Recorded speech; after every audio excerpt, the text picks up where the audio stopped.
विद्यार्थी मित्रांनो, जय शिवराय सगळ्यांनी म्हणायचं. जय शिवराय. आपण काल काय बघितलेलं होतं, तर आपण पहिल्या भागामध्ये 16 महाजनपदे, यामध्ये काय बघितले, एक 4 महाजनपदे म्हणजे अंग, कासी, कोसल आणि वज्जी, या 4 महाजनपदांची आपण काय केलेली इथं माहिती बघितलेली आहे.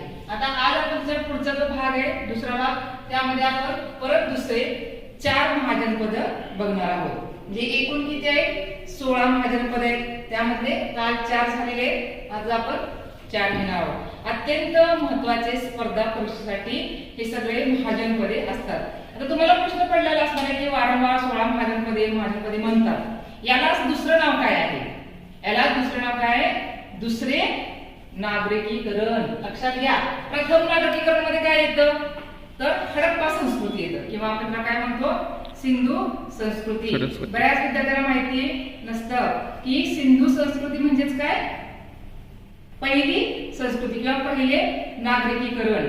आणि दुसरे नागरिकीकरण म्हणजे काय होतं, 16 महाजनपदे, यामधली माहिती द्यायची आहे. आता नागरिकीकरण म्हणजे काय, तर शहरांचा विकास होणे, मोठी शहरे निर्माण होणे, याला आपण काय म्हणतो, नागरिकीकरण झालेलं आहे असं म्हणतो. आता पहिल्यांदा तुम्हाला माहिती आहे की सिंधू संस्कृतीमध्ये खूप मोठे नगर, हडप्पा, मोहनजोदडो, धोलविरा, लोथल असे काही मोठे मोठे शहर झालेले होते. याला आपण काय म्हणतो, पहिले नागरिकीकरण. आणि दुसरे नागरिकीकरण मध्ये काय, 16 महाजनपद आणि यांच्या सोबतच मोठे मोठे शहर निर्माण झालेली होती. राजगृहे, वाराणसी, आपण काय बघितलंय, काशी, वाराणसी, तर हे खूप मोठे शहर, व्यापारी केंद्र, श्रावस्ती, अशी खूप मोठी व्यापारी केंद्र निर्माण झाली आणि त्यामधून ह्या 16 महाजनपदांचा विकास झालेला आहे.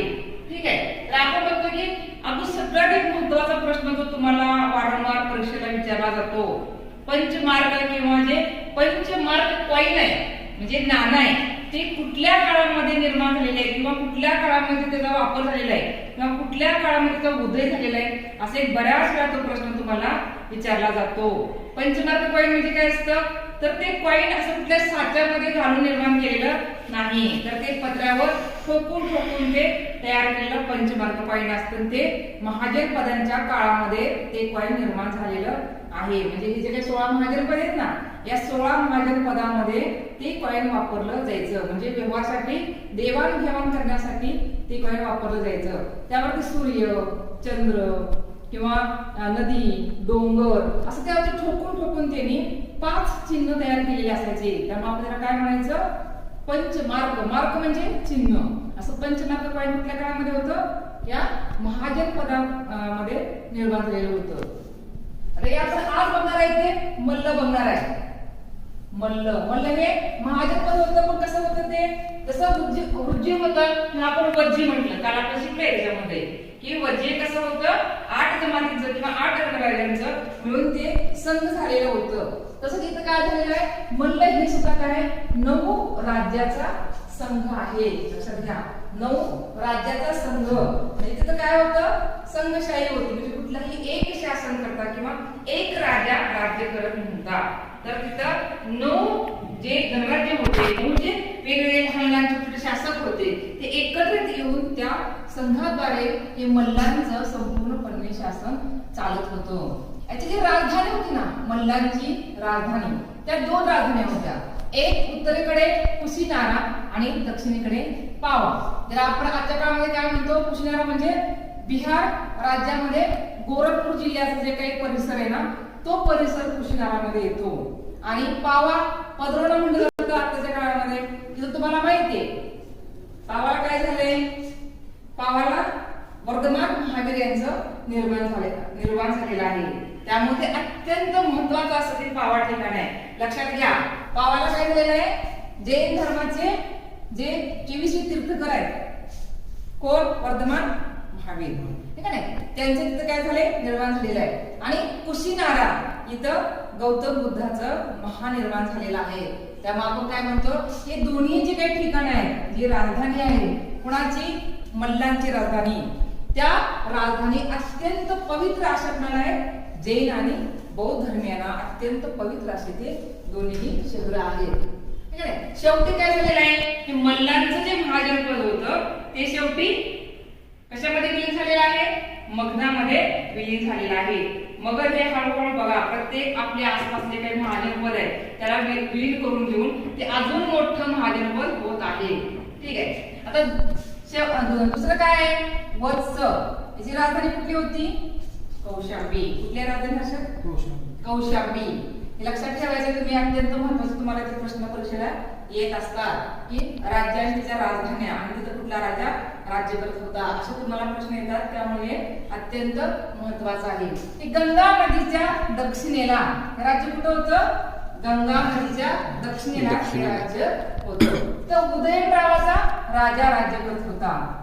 ठीक आहे. आपण सगळं बघितलेलं आहे तरी पण आपण परत रिपीट करतोय. इथं वत्स किंवा कौशांबीचा हे राजा कुठला होता? उदयन राजा होता.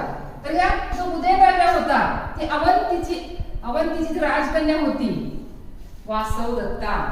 कुठली? वासव दत्ता ही जी राजकन्या होती त्या राजकन्याला पळवून नेऊन त्या उदयन राजानं विवाह केलेला होता. ही अत्यंत इतिहासामध्ये प्रसिद्ध अशी घटना आहे. कारण यावरच भास कोण आहे? लेखक. त्या भासानं स्वप्न वासव दत्ता नावाचा एक ग्रंथ त्यावेळेस लिहिलेला आहे. तुम्हाला बऱ्याच वेळेला ऑब्जेक्टिव्हला प्रश्न येतो की भासाचे टिंबटिंब हे ग्रंथ आहे. तर स्वप्न वासव दत्ता हा ग्रंथ तुम्ही लक्षात ठेवायचा आहे, जो भासानं लिहिलेला आहे.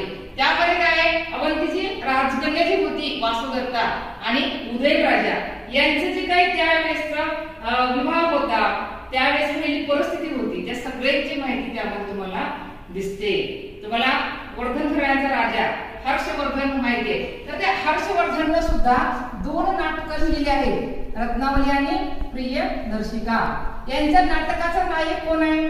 उदयन आहे. लक्षात घ्या, अत्यंत महत्वाचा आहे. कारण तुम्हाला ऑब्जेक्टिव्हला हा प्रश्न येतो की हर्षवर्धन टिंबटिंब हे नाटक लिहिले आहे, रत्नावली आणि प्रियदर्शिका. याचा जो लेखक जो नायक आहे ना तो नायक सुद्धा कोण आहे? या वत्सचा राजा उदयन हा त्याचा नायक आहे. ठीक आहे.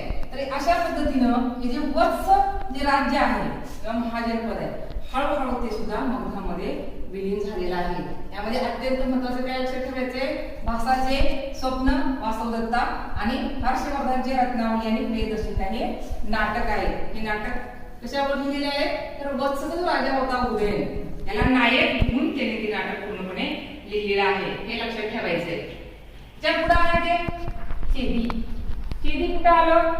बुंदेलखंड परिसरात. बुंदेलखंड कुठं आहे? मध्य प्रदेश. आता कुठं आहे ठिकाण? मध्य प्रदेश मध्ये आहे. हे का नाही? बुंदेलखंड कुठं आहे? मध्य प्रदेश. ठीक आहे. याची राजधानी कुठं आहे?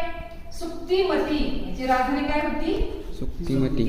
सुक्तीमती. लक्षात ठेवायचंय. चेदी या महाजनपदाची राजधानी सुक्तीमती. तुम्हाला विजुला असेल तेजवडा लावा वगैरे किंवा काळ्या जागा रिकाम्या जागा या त्यावेळेस लक्षात ठेवायचंय की चेदीची राजधानी सुक्तीमती. तुम्हाला महाभारतामध्ये माहितीये की श्रीकृष्णानं शिशुपालचा वध केलेला होता. तुम्ही वारंवार महाभारतामध्ये श्रीकृष्ण सिरियल मध्ये बघितलेला आहे किंवा ऐकलेला आहे. हे का नाही?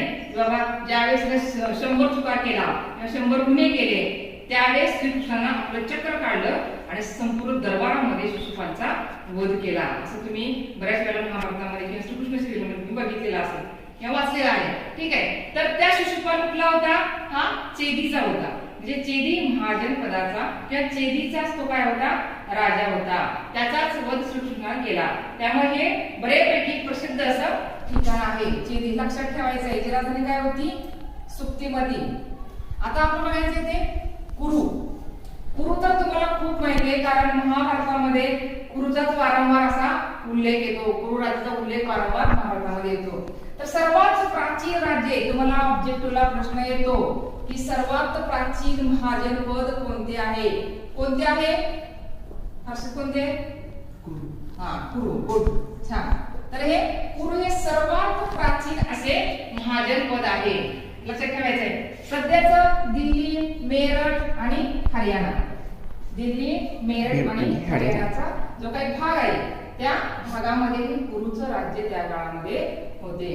हे बौद्ध काळामध्ये किंवा म्हणतो भगवान बुद्धाच्या काळामध्ये इथं कौरवे नावाचा राजा राज्य करत होता. कोण करत होता? कौरवे नावाचा राज्य